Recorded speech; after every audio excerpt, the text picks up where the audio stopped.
Dr. Jayarao. Dr. Jayarao joined Pennsylvania State in the year 1998, and since then he has taken a lead role in developing diagnostic, extension, and research programs to address antimicrobial resistance, animal health, emerging infectious diseases, and food safety.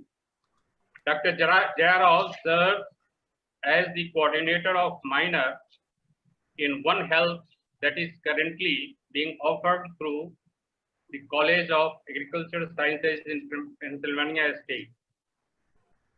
So with this brief introduction, I would request Dr.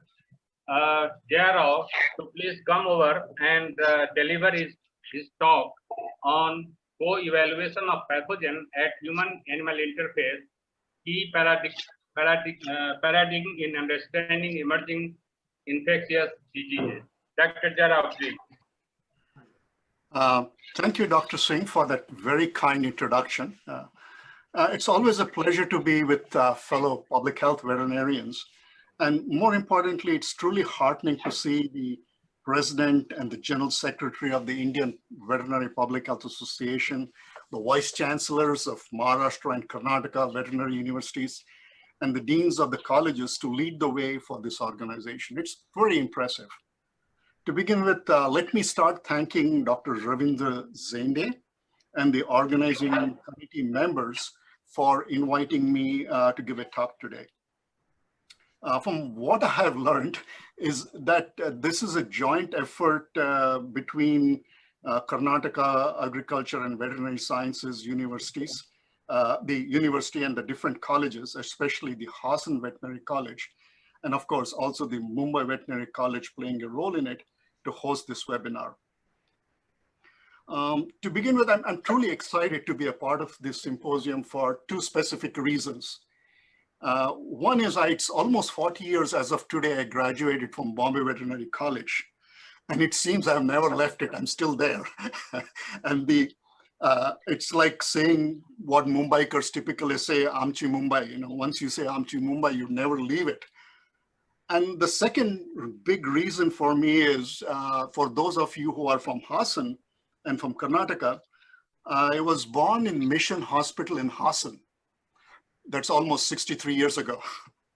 And my ancestors are from Tumkur and Hassan district. In fact, this is truly a very small world for me, trying to bring these two different regions together, almost 16,000 miles away. So if most of my talks that I give are generally interactive, I like to interact with my audience. But unfortunately, with this format, I don't think so I will be able to do that. So please bear with me. At times, my talk may seem to be monotonous, but I'll try my best to keep you engaged during the process. So for this webinar, I will talk about how pathogens have co-evolved at the human-animal interface. So understanding this human-animal interface is central to understanding emerging infectious diseases. So that's the kind of the talk which I will be giving today. So the topics that I plan to address is, I will start off with laying out the conceptual framework for the co-evolution of pathogens and humans. And at this stage, and hopefully I will set the stage for the rest of my presentation. So we will begin with the prehistoric period and talk about how pathogens evolved, starting from early hominins and Homo sapiens. And then talk about the Neolithic period as to how it has influenced pathogen evolution with human settlements in villages and took up agriculture and domesticated animals. We will do the same with the Bronze and the Iron Ages, and then kind of walk through the middle and early late modern periods and end up where we are today. That's the globalized world. So at the end of my talk, I will kind of summarize what are the key points that I have shared with you throughout my presentation. So to begin with, let me start off with the conceptual framework for the coevolution of pathogens at the human and animal interface. So let's begin. Our playground is somewhere in Eastern Africa, Eastern region of Africa, and where humans have most likely evolved from ancestral apes. And I will use mycobacteria as my example to set up this framework. The genus Mycobacteria has evolved from the soil-type bacteria.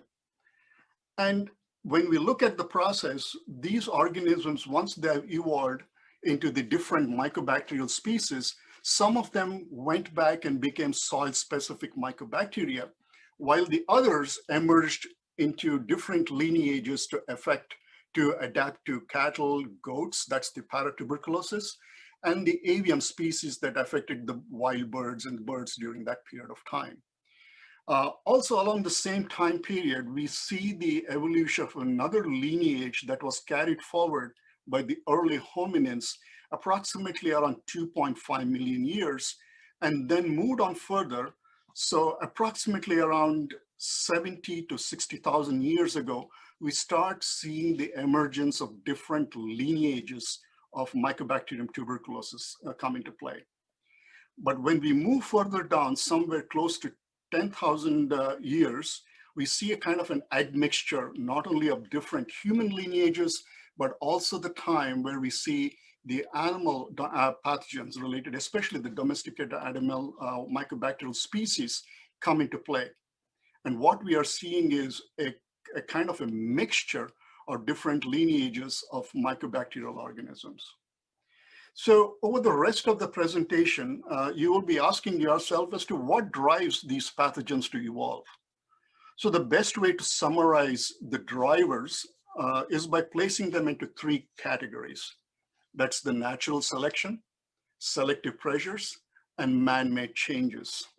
So during the course of my talk, I will be referring to these drivers for the pathogen, for the evolution of these pathogens, along with the human evolution over time. So with that, let's move on to the prehistoric period. So when we talk about the prehistoric period, let's begin the story, which began sometime around 6 to 7 million years ago. And the common ancestor for humans and the great apes diverged at that point in time and led to the first branch led to the establishment of the African great apes, while the second branch established the homini group of species sometime around 6 to 7 million years ago. And later on, somewhere around between 4 and 1 million years, was the establishment of the Australopithecus group. So these, what we call them as the later hominins, were fully bipedal in nature. And they occupied a wider niche from woodlands to grasslands and preferred an omnivorous diet. So there's a lot of archaeological evidence to suggest sometime around 3.5 million years is when the late hominins used stone tools that they were able to shape. And sometime around 1.1 million years, the hominins evolved to become the Homo species as such. So this is the kind of nutshell. I've covered 7 million years in just one single slide for you. So with this stage, let's kind of jump in and talk about viruses, okay? So this is a very important slide, especially in context of what we are facing today at a global level. Let's kind of jump in and talk a little bit about the viruses. There are two clear paths that how viruses have evolved. The first path is through the process of co-divergence of host and the viruses around the same time. So when we analyze the trees, the family trees of these evolving hosts of the host and that of the viruses on most occasions perfectly match. So here it is what we call as co-evolution or co-divergence of the pathogen and the host, wherein the pathogen rides along with the host and evolves over time. So when a host population splinters off to become a new species and the viruses go with them, And if this were to happen, the family trees for the evolving hosts and the viruses on most occasions perfectly match. Okay, this is kind of a rarity that we tend to see. And I'll share with you some of these examples as we go along. The second path is through the process of cross-species transmission here, which is indicated with this image here. If the viruses follow this path, they evolve by jumping into new host species, unrelated to the old ones. As you can see from this picture, from bats to civet cat, from civet cat to humans. And when this happens, and when we examine the genomes of these viruses, it tells us that the evolutionary relationships amongst these viruses are mismatched. And this is one of the most common type of evolution when viruses jump from one species to other, shortening the evolutionary timescale. So keep in mind, the word here is if you jump, you're shifting the evolutionary timescale, as a result of which the genomes tend to differ. So the take-home message from this particular slide is transfers from one host species to another drive the most important evolutionary changes in most viruses, with the exception of a few of them that tend to be stable for an extended period of time. So let's go on and talk about one of the most widely distributed species, and that's the herpes. So to make this a little bit more exciting, what I will do here is let me kind of walk you through the co-evolution of this pathogen. So herpes viruses are regarded as ancient viruses, okay? And they date back close to around 200 million years. And interestingly, when we look at it, more than 2/3 of the human population is infected with at least one of the two herpes simplex viruses. Something fascinating. Going back 200 million years ago, and when we come close to 100 million years, what happens? The herpes viruses kind of diverge into three subpopulations, or what we call as three subfamilies. And that's the alpha, beta, and the gamma herpes virus families, okay? So as we look at this particular tree, the human herpes simplex virus 1 and 2, the cytomegalovirus, and the Epstein-Barr virus have emerged sometime around 6 million years. If you draw a simple line across, this kind of points to around 6 million years. And interestingly, what's happening? This coincides with the separation of the two species, the hominins on one branch and the great apes on the other. So it's an interesting find. So, and this is what I allude to as co-species diversification, or what we call as co-speciation of the viruses along with their hosts. Okay. Now, again, to make this a little bit more fun, let's talk about the pediculous lice. Okay, if you recollect from your entomology course, lice species are strictly ectoparasites of birds and mammals.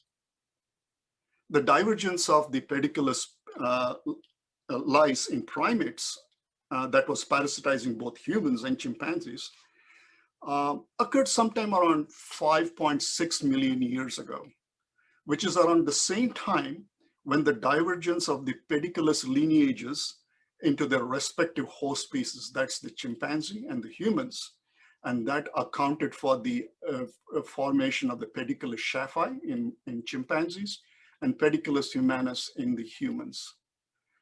So the question is, again, reinforcing the concept of co-species evolution. So a quiz. Has anybody heard of the word called as gill lice? Do you see gill lice infestation in the fish species in your state? Anybody here from the College of Fisheries?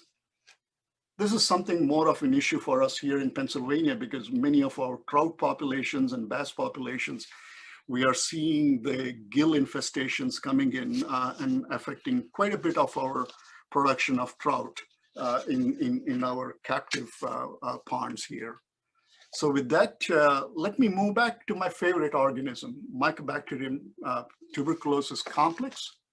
So the members of the Mycobacterium tuberculosis complex, around 2.5 million years ago, two mycobacterial branches were developed, okay?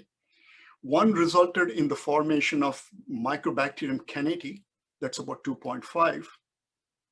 And the other branch, which you see here, I put a question mark as spacers, lost about 29 different spacer regions in the genome.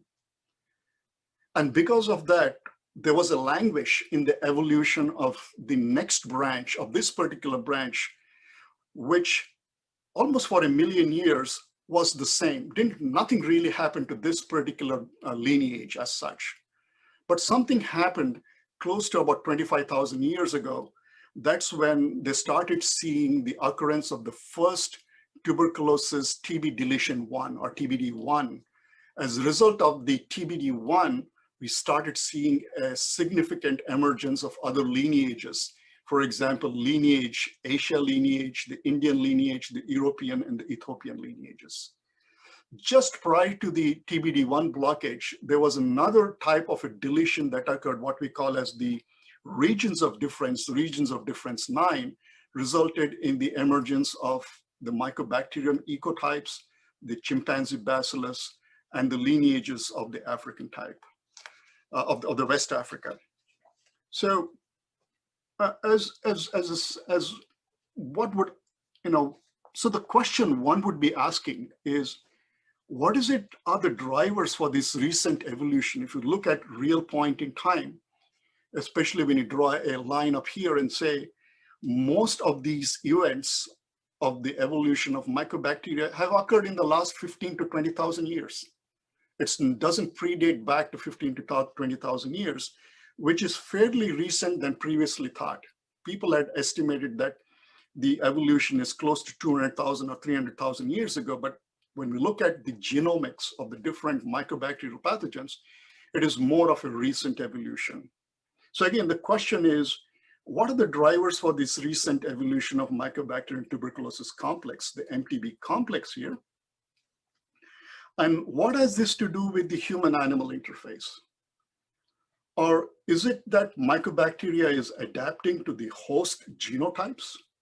Or largely by reorganizing its genome to counteract the host immune response? So we see several different things in play. And to be honest, most of the scientists who have been dedicated their probably 25, 30, 40 years of their life are still trying to answer this question. But one take-home message from this slide is definitely mycobacterial species that affects humans and animals, bovines here, have just emerged in the last 15 to 20,000 years ago. Okay. So to make this a little bit more fun, and if there are parasitologists in this group, vector-borne protozoan parasites such as the Plasmodium species have interactions with the hominins. Okay, so as you can see from this slide, the divergence of the Plasmodium rhenkawi, which affects chimpanzees, and the Plasmodium falciparum that causes malaria in humans diverged sometime around 7 to 5 million years ago. Again, reinforcing our idea that there is co-species evolution occurring at the same point, somewhere between 5 and 7 million years, both for herpes virus and for the vector-borne parasites here. So when we look at the whole process, there is considerable anthropological evidence to show that Taenia species adapted to human species largely by consumption of large game such as bovids. And this adaptation occurred through independent host shift. So when we look at the genome of the Taenia species, especially Taenia sagenita, we are able to see that there are 2 positions in the entire genome where there were mismatches. And these clearly indicate there were 2 independent host shifts that were occurring at this point in time. And that's approximately about 1.5 million years ago. So when we look at the changes in the genome, and we kind of tag it to what's happening on the ground, this coincides with the humans becoming more proficient in fishing, hunting, which are clear indications of behavioral innovations. They are innovating themselves to survive, to move further ahead, to create a living. And this has drastically shaped the human-animal interface. The ability to efficiently hunt and fish have made these changes possible by narrowing the gap between human-animal interfaces. So let's move on. So our species, Homo sapiens, originated somewhere around the eastern part of Africa around 200,000 years ago. And they left Africa to habitat the other continents following the coastal routes around the different continents. And they lived in small groups as hunter-gatherers. So again, looking back at archaeological evidence, there is evidence to show that Homo sapiens developed rather specialized tools. And their attempts to domesticate animals really took place sometime around 12,000 years ago. And interestingly, the hunter-gatherers domesticated wolves as early as 100 to 40,000 years ago, which gave rise to the domestic dogs around 15,000 years. So what does this tell us? So humans have always had a fascination with animals, and more likely that animals, the wild animals or the semi-wild animals at that point in time, were attracted to the waste that the humans generated along their path of migration. So with that, let's move on to the next period, that's the Neolithic period, which tells us a little bit more as to how we evolved.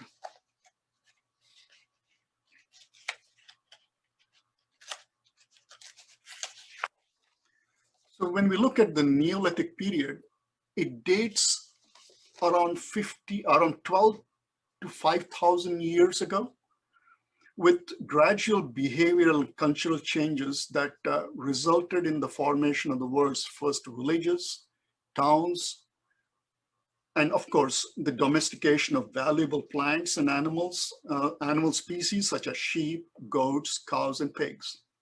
So keep in mind, the three important developments during this period was developing villages or creating villages, domesticating animals, and getting into the mode of agriculture. And when we look at it, these activities kind of were seen to independently occur in 4 different regions around the globe. And the way we can look at it from Mesopotamia, China, South and North America. Here for you, I have a picture which we call as the Fertile Crescent. And the Fertile Crescent in this region is actually a treasure trove of archaeological evidence of life during the Neolithic period. And most of the documented evidence, especially when we do paleontology or when we look for pathogens going back 100,000 years ago, 50,000 years ago, 10,000 years ago, Neolithic period information from this area of the world is extremely rich. And many of the observations that I'm sharing with you come from this region.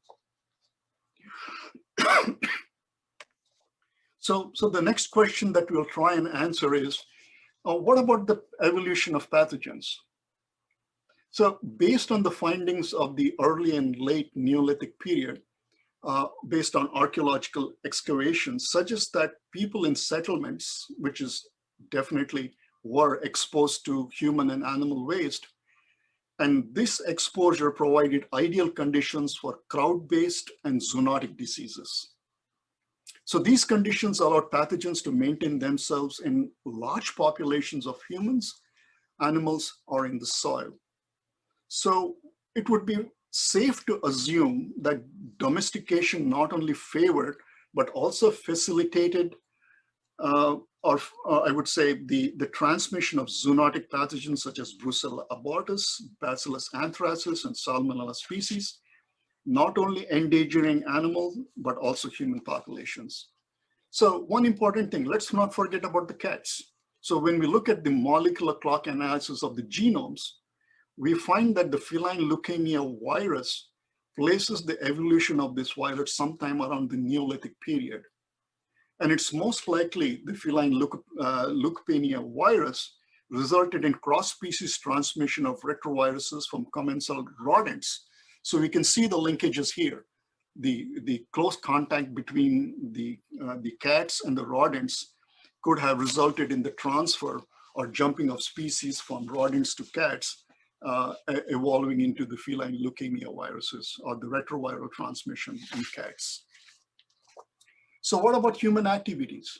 So the human activities associated with settlements, agriculture, and domestication may have exerted some selective pressure. So keep in mind the word selective pressure. I'll come back and talk a little bit more about this later on again.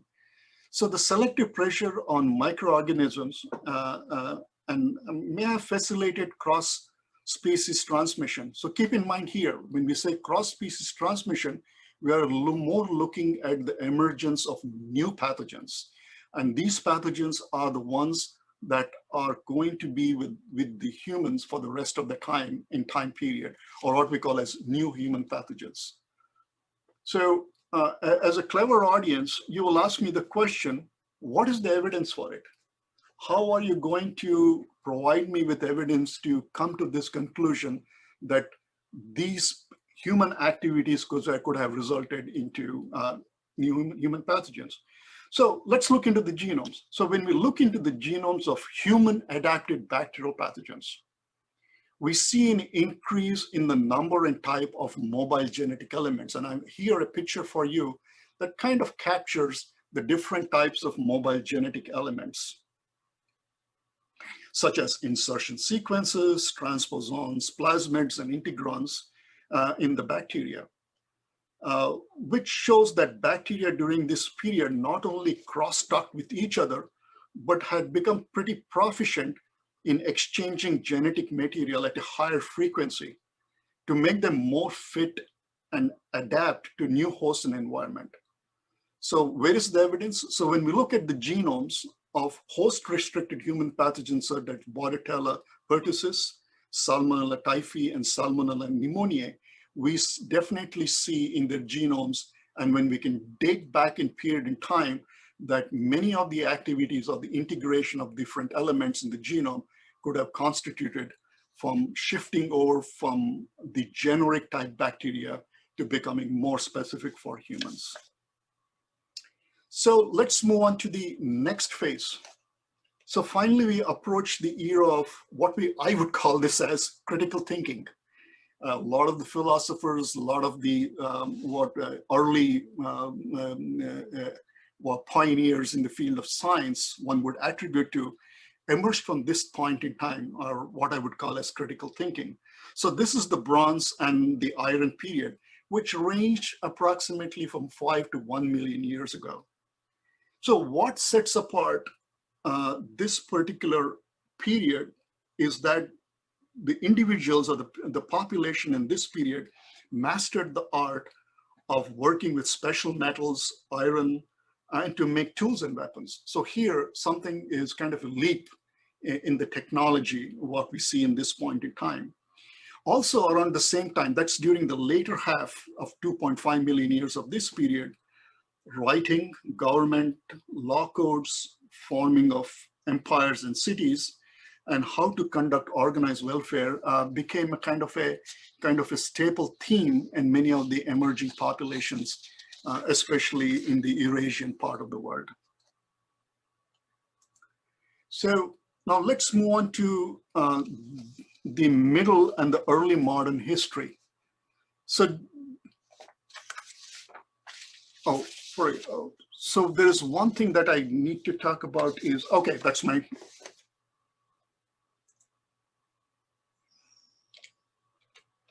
okay. So let's talk about the diseases and population dynamics. So sadly, this is a period, especially the Bronze and the Iron period, we have very little pathogen-based genomic data, very little. In fact, it's pretty sad, we don't have much. that relates to the evolution of these different pathogens during this time period. One of the characteristics of the last 1,000 to 500 years of this period was the population growth around centers of worship and governance such as Alexandria and Babylon. So when you look at these two time frame periods, overcrowded populations and poor sanitations favored the maintenance and evolution of these pathogens. In addition, immigration and migration could have facilitated the movement of pathogen in and out of these large metropolitan areas. So this is not something new. Even today, when we look at the global population, it is estimated by the United Nations that approximately 1 million people are on the move, either being displaced due to civil war or unrest, or because of natural calamities, or moving from one country to another country in search of better economic life. So here, immigration and immigration is a constant feature. And around this particular point in time, being attracted to big cities, which is even today, did really kind of start during this time period. Let's move on to the middle and early modern history. This is a period that is marked by invasions and wars between rival cultures. So let's look at our own country, which was ravished by wars, by invading armies from the West, followed by colonization, by the British colonization. And this really happened because of the armies were very mobile, using cavalry, and used to cross different continents through ships. So here, the mobility became a major issue. And when we talk about this period, it comprises of two sets: the Middle Ages between 473 and 1543 AD, and the early modern period between 1500 and 1800. So what is the signature of this particular period? So it's the plague, okay? So the most well-studied diseases that affected the Middle Ages is the plague, or what we call as Black Death. For today, let's focus on the genomics of the plague bacillus and try and answer this question. Why and when did Yersinia pestis become highly virulent, and why this particular virulent pathogen decimate the population of Europe and Asia in the Middle Ages? So history tells us that this disease has caused the downfall of empires, civilizations, and kind of has reshaped, keep the word here, has reshaped the human genome. Something fascinating to watch in. So let's go back and look at this phylogenetic tree up here. When we look at this phylogenetic tree, let me kind of warn you here, it is not 53,000 BC, it is close to around 5,700 BC. So this is an error in the phylogenetic tree. So the precursor of Yersinia pestis is Yersinia pestis kind of evolved from Yersinia pseudotuberculosis. So sometime close to around what I would say is around 5,700 or 6,000 years ago, Yersinia pestis kind of emerged and is characterized by the acquisition of two virulence factors, which is indicated here, plasmid PCP1 and plasmid MTB1 here, right here, okay? So, and of course, the inactivation of the promoter region of the virulence factor associated with PDE3. So the two plasmids here, PCP1 and MT1, encode for basic virulence of Yersinia pestis, which help this pathogen to invade the tissues and cause both forms of plague. That's the bubonic plague, as well as the pneumonic form of the plague. So the point I would like to highlight to you is sometime around 3,700 BC, again, going back and referring to the molecular clock around this time, Yersinia pestis acquired a toxin gene called as Yersinia murine toxin, Okay, so the Yersinia murine toxin, once it acquired it, it placed this particular toxin gene on the plasmid PNT1. And what happened? This particular flea toxin allowed the Yersinia pestis to survive in the gut of the flea. So the flea couldn't really digest this pathogen. So it kind of took over the mechanisms of the proliferation in the gut of this flea. And not only that, it was able to significantly multiply in large numbers. Okay. So in the process, it enabled the flea to use it enabled the Yersinia pestis to use the flea as a arthropod vector, and allowed also higher titers of Yersinia pestis that resulted in higher transmission rates. Keep the word here. Just by acquisition of YMT made a significant change. So when we look at the whole process downwards from sometime around 3700 BC downwards in the lower branches of the lineages, all of the rest of the mutations that occurred didn't really significantly affect the pathogenesis or the virulence. In fact, it kind of increased the virulence of the Yersinia pestis pathogens, resulting in plague, Justinian plague in around 580. And of course, the most significant one being in around 1350s in Europe and parts of Asia. Okay, so an interesting find here. When we look at one of the lineages, that is the Eurasia Plague that occurred close to around the Bronze period, around 2800 to 1600 BC, this may have occurred without the use of fleas. So this is most likely a non-flea transmitted kind of plague that occurred, because there is no evidence that YMT1 had been acquired by Yersinia pestis at that point in time. Okay, so my big question to all of the graduate students, undergraduate students, I use the word shape the human genome. So can anybody quickly Google and let me know what's a Delta 32 mutation? And how does this confer upon, and what does this do to humans, especially with this Delta 32 mutation? Okay, so something interesting for you folks to follow up. So let's kind of move on to the late modern history. So in this particular period refers to the Industrial Revolution and the post-colonial period era, around 1800s to 1950s. Okay, so this period is characterized by significant advances in the field of science, medicine, engineering, physics, and chemistry. And also during this period, the world saw two world wars, common people asserting their rights, and considerable movement of goods and people across the continents. So when we review the historical records maintained by public health agencies during this time period, what do we see? We see that influenza, polio, diphtheria, typhoid, measles, smallpox, tuberculosis, and cholera, and of course plague, shaped the demographics of populations around the world. Okay. Of these different pathogens, there is one infectious agent that has been examined for its phylogenetic and evolutionary relationships and reveals some fascinating findings. And that's the variola virus, or what we call as smallpox.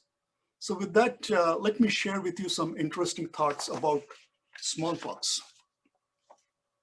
So smallpox is the only disease, and hopefully we'll see this soon with polio, that has been eradicated with the use of vaccine. So I came across a fascinating study conducted by Anna Duggan, which she did in 2016, which resulted in this phylogenetic tree that I'm sharing with you here. Central to this study was the discovery of the DNA of a smallpox virus in a mummy from a child that was buried in Lithuania around the 1650s, and this is kind of indicated in the red here. So when we take a first glance at this tree, what does this show us? it shows us that the smallpox virus remained fairly unchanged right from up to the point in time till the 1800s, I would say.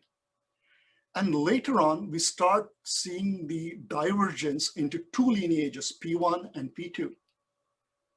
And when we go back and align this information, the genomic data, along with the metadata for that particular period in time, what do we see? We see a kind of a shift as once the post-vaccination started coming in, especially when physicians started using the exudate of cowpox to vaccinate populations, we start seeing a shift or a kind of a pressure. And as a result of that, we start seeing elevated levels of diversification of the major viral lineages, not only occurring in the 18th and 19th centuries, but just around the time when we start seeing the development of modern vaccination. So what does this tell us? So this tells us that the evolution of the smallpox virus, based on the time scale, is fairly recent. It's just around, I would say around 300 or 400 years ago. That's when we start seeing the first evolution of the smallpox viruses.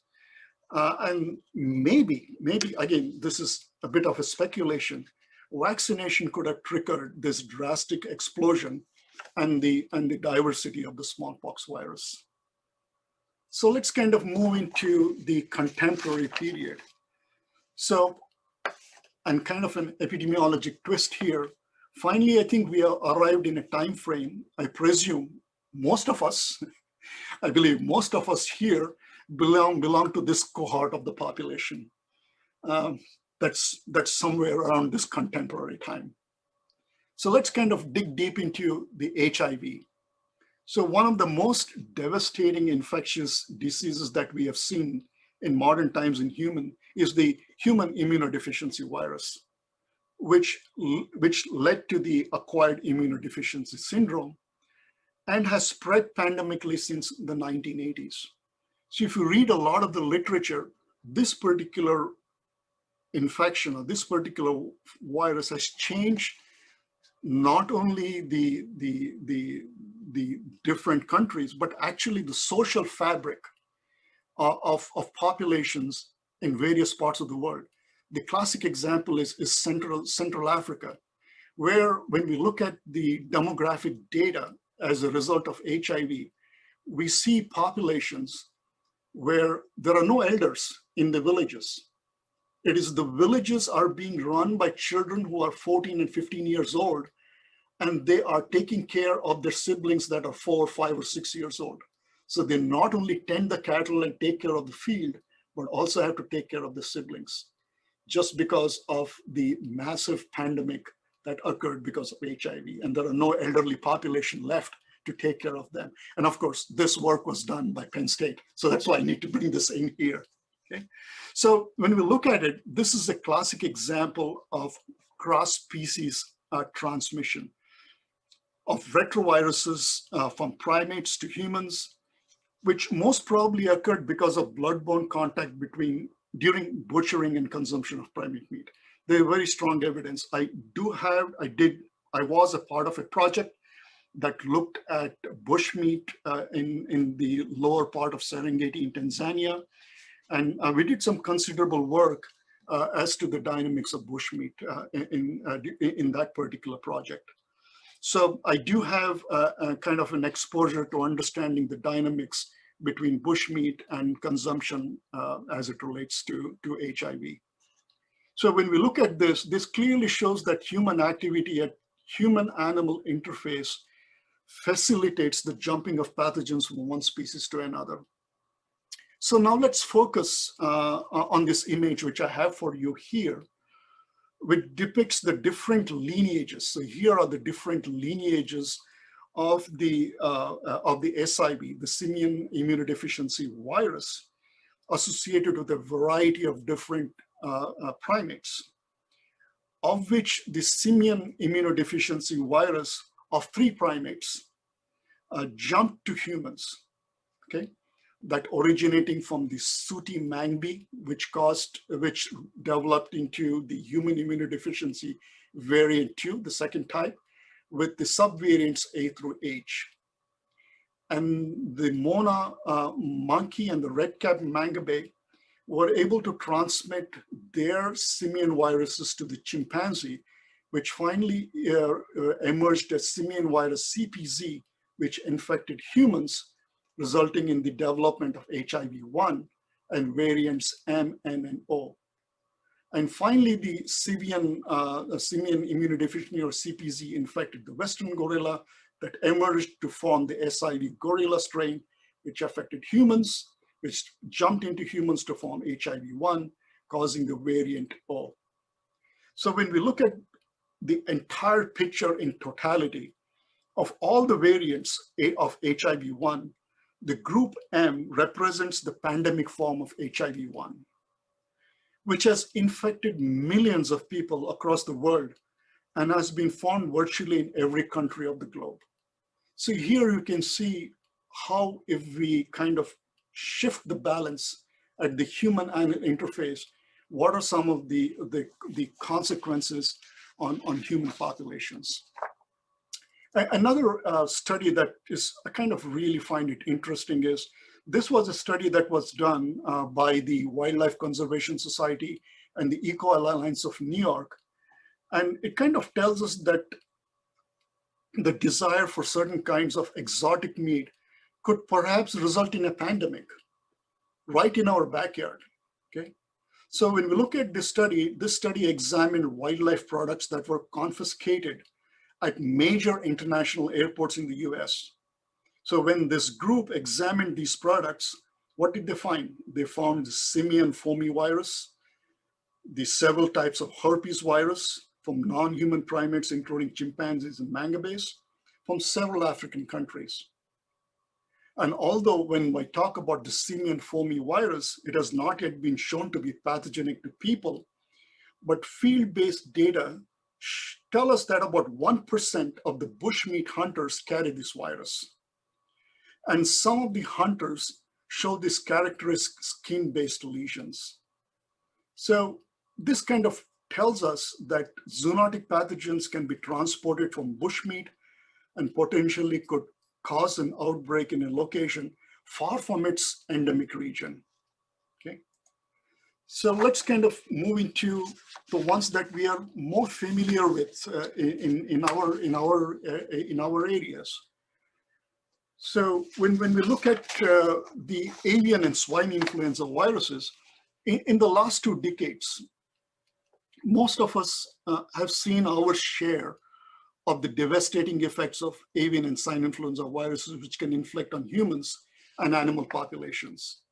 So I came across a very nice study that was done by Reparant and Osterhaus in 2012, which tells us the following. When we focus on this image that I have up for you here, in the first part, in the first plate A, it tells us that over time, as the poultry meat production increased, so did the number of cases of high-path avian influenza outbreaks in poultry. The plate B tells us another picture. So this is in relation to pigs. As the pork production increased, so did the number of swine influenza virus lineages also increased, right? Something fascinating. And finally, when we cobble both of this information together, concurrently, so did the numbers of the documented avian and swine influenza viruses lineages increased in humans. So this is rather fascinating when we look at this. So this tells us, history tells us that the human-animal interface point of view, especially when we focus on Southeast Asia and its complex farming and trading dynamics, a variety of poultry species in that particular region drives the complex and evolutionary dynamics of these avian influenza viruses. So the question is, which hotspot will be the next source of the next pandemic, okay? And more importantly, for us here in the US, what is the role of migratory birds in the spread of various types of influenza viruses? So with that, let's come down and talk about globalization. Whether we like it or not, we are now an integral part of the global fabric. And globalization is what defines our current human society. So mass movements of humans, animals, and goods, global tourism, human activities has created a multifaceted human-animal interface, believe it or not. And this has resulted in providing vast opportunities for pathogens to evolve and find new species and ecosystems. So this is rather scary, but this is what the reality is. So for a bit of humor, so I'll ask Zainde, what are you going to give me for lunch? He's right there. So is it going to be civet bat curry? Are you going to give me bat soup? Or let's change it, or whether it's pork or a drink of Nira. Oh, by the way, it's on the house, so I'm not going to be charged for it. So when we look at these different scenarios, it fairly well paints a kind of a dark picture, but that's the reality that we have encountered in kind of recent times. So when we look at the backdrop for all of these three diseases, the SARS, the Ebola, and the Nipah, they have something in common, which I would call it as bats or fruit bats or the Sharapeidae kind of family are resulting in the new emergent type of viruses that we see. So these three conditions kind of illustrate to us that cross-species transmission dynamics at the human, wild, and animal interface that arise from intensifying trade of wildlife and products. So I will not go into the nitty-gritty details that I presented here on the slide, but kind of I would like to draw the processes. These are some of the drivers. These are some of the drivers, and these are the drivers that allow jumping of species from jumping of the pathogen from one species to the other species. Okay. With that, let's move on to antimicrobial. So I believe this is the major theme for today's webinar is on antimicrobial resistance. And we have three other distinguished speakers who will talk about AMR to you. But what I'll do is I'll briefly talk about antimicrobial resistance. Is when we look at antimicrobial resistance from a practitioner's point of view, or a person who is addressing antimicrobial resistance as a researcher, antimicrobials are non-renewable resources. This is what we really need to emphasize. And we need to use them judiciously. So when we look at the worldwide challenge of antimicrobial resistance, this is largely been elicited by the abuse of antimicrobials, both in human food animal practice, I would say, and human medical practice, which has added a new dimension to the human animal interface. So let's coming back, every time I'm trying to come back and relate to the animal human interface, okay? So when we look at the whole process, despite the finger pointing by public health entities at animal agriculture, the primary source of antimicrobial resistant bacteria, the food animal agriculture in many of the countries, again, I would say in some of the countries, again, I'll be careful to say in some of the countries, has stepped up to address the use of antimicrobials and more or less mandated practices in the veterinary setting to reduce the emergence of antimicrobial resistant bacteria from food animals. So we are seeing some light at the end of the tunnel. However, we got many, many miles to go. So what are we seeing? We are seeing a reduction in the use of antimicrobials, but it's not significant. It is not significant, but we are seeing lesser prescriptions being written, lesser prescriptions being asked by the producers to their veterinarians. So this is a good sign. We are seeing a gradual decline in MDRs. Again, I'm focusing on the isolates of the organisms that are coming from a veterinary or a food animal practice setting. Again, this is not statistically significant, but we are seeing a decline. And something that's really positive is we are seeing many producers are complying when veterinarians go and approach and talk to them and say, hey guys, you need to be using less of antimicrobials. This is a game plan. We tend to see a little bit more compliance than what we used to see previously. Another important thing is many integrators are promoting antimicrobial free production practices. Okay? So prior to becoming, coming into the business of diagnostics, I started off my career as an extension veterinarian at Penn State. So as an extension veterinarian working with the rest of the folks in large animal practice, what we learned was the most critical aspect is to have the buy-in of the food animal producers in order to reduce the antimicrobials. And this can be only achieved when we have concurrent forces that are working towards this through consumers who demand for antimicrobial-free products, processors and retailers that also mandate for raising animals free of antibiotics, and more importantly, federal and state policies that allow stringent use of antimicrobials as growth promoters. So when we look at the level of risk from high to low, there are several different things that we can really talk about. One is working seamlessly or working one with each other in tandem is we need to really bring in alternate approaches to use of antimicrobials. That's what the producer typically asks us. Next is producer health is at the highest risk of antimicroresistant bacteria. Next is federal incentives, integrator-based incentives. Education of industry and partnerships, environmental stewardship plays a significant role. And more importantly, we need the antimicrobial industry to be a part of the whole process. So what do we really know at this point in time? So those of us who are engaged in studying antimicrobial resistance, we all agree that antimicrobials exert selective pressure, which kills susceptible bacteria and allows antimicrobial resistant bacteria to survive and multiply. So manipulating this selective pressure is the key element in addressing the big picture of AMR. Again, this is one of the starting points in the whole process.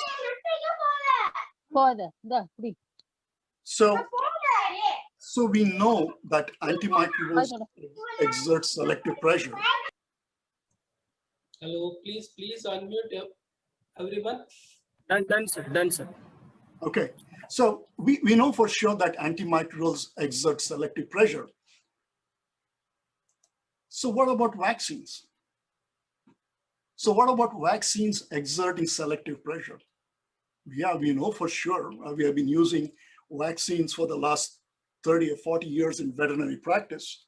So what do we know? So microbiologists and evolutionary biologists are of the opinion that vaccine resistance is less likely or more slower to evolve than antimicrobial resistance for two key reasons. One is vaccine resistance is harder to detect and harder to confirm. And the other one is the noticeable health benefits associated with vaccination have largely continued to this date. And the overriding concern that we have is that bacteria could also show resistance to vaccines is kind of overshadowed in the big picture. So based on these two reasons, it is speculated that vaccine resistance is of a lesser concern than antimicrobial resistance because it's less likely to evolve. And when it does, it is less harmful to human and animal health and well-being.